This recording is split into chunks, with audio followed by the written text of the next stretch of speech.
शीशा के फोटो से लिख लेलन दुलारी बेटी। शीशा के फोटो जैसन हाला तोरे दुलरई तो बेटी।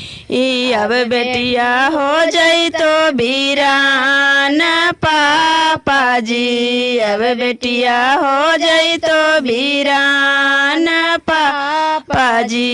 इतनो ना रहलोगे आन पापा जी।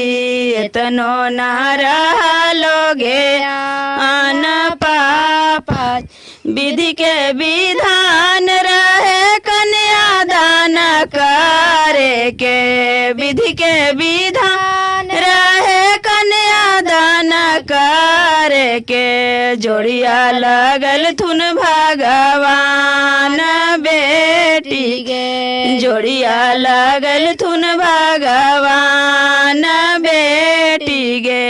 यही से कैनी कन्यादान बेटी गे। अंगुरी पकड़ के पापा चलेला सिखाइला जी। अंगुली पकड़ के पापा चलेला सिखाइला जी। दूध भात हाथे अपन मुँह में खिलाइला जी। दूध भात हाथे अपन मुँह में खिलाइला जी। तब काहे भैलाया न जान पापा जी। तब काहे भैलाया न जान पापा जी। अब बेटिया हो जाई तो वीरान पापा जी। अब बेटिया हो जाई तो वीरान पा।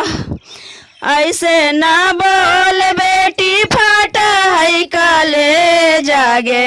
ऐसे ना बोल बेटी फाटा है काले जागे। कबले हम रखती बेटी घर में साहे जागे। कबले हम रखती बेटी घर में साहे जागे। दुसतई हल दुनिया जहान बेटी गे। दुसतई हल दुनिया जहान बेटी गे।